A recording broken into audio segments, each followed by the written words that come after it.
You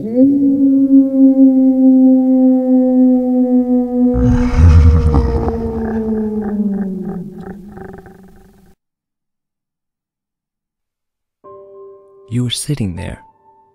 I can see you. You were watching the Science Channel, that thing you go to every once in a while that lurks somewhere in the obscure nether realms of your Comcast cable. I'll watch with you. We're listening to some guy adjusting his voice, trying to be a clone of Morgan Freeman while talking in the speech patterns of Stephen Hawking. He's reading about the alternate universe theory. The proposal reads that in existence, there are an infinite amount of alternate realities. They were created as the result of different possibilities. In other words, every possibility is seen through in another universe. This chain of possibilities is measured by the singularities in space and time. A singularity refers to the smallest possible amount of something. Typically, it is used to refer to space and time before the Big Bang. Your atheist-leaning mind concludes that this theory is far too precise and meticulous. You realize that for reality to be this exact, nice, and proper, it must have been crafted by a higher being. This higher being, according to your rationale, cannot exist, and thus you dismiss this theory as the work of pseudoscience. You dismiss the reality-changing theory and replace the content of that brain space with a comedic realization. Hey, does that mean somewhere out there I'm Batman? Yes. Yes, you are. I've seen you be Batman in the trillions of realities where the possibilities lead to you donning the iconic identity of the Dark Knight.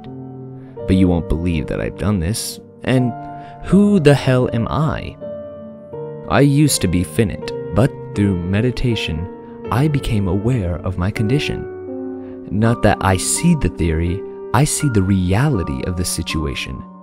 I also become willing to join a higher existence.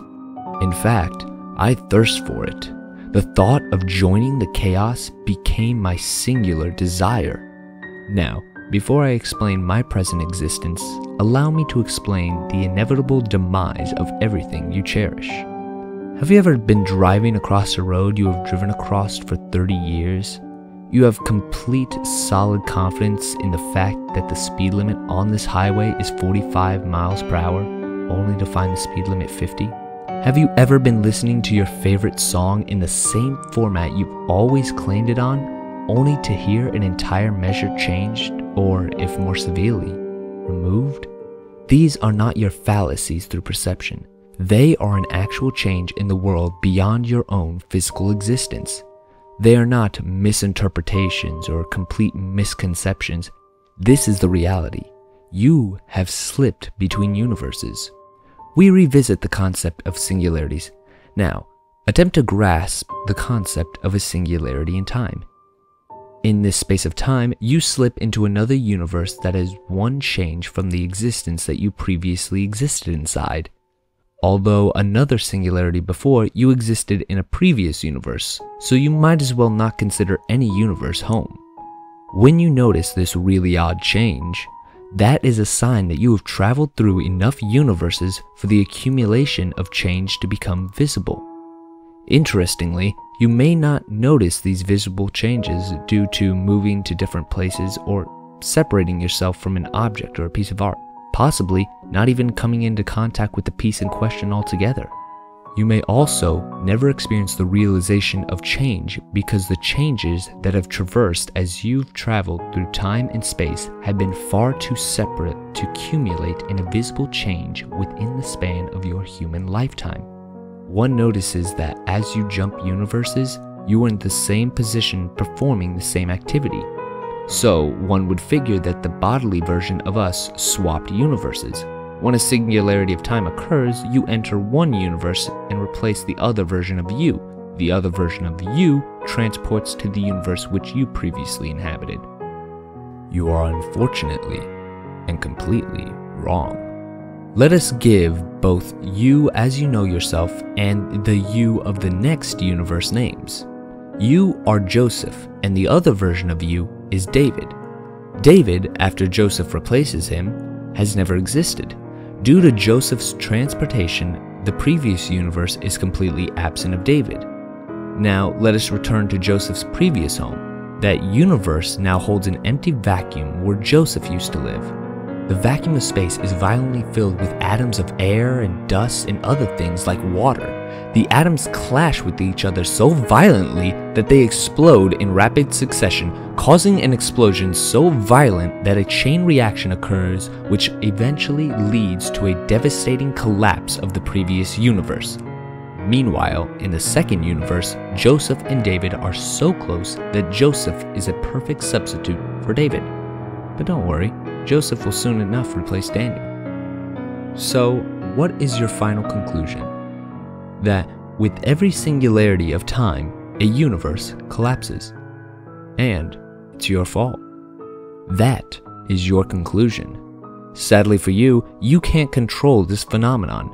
Everybody you love and hate is suffering the most painful of demises on a constant basis, and it's all because of you. Unfortunately, a human lifetime is not nearly enough to destroy all of existence.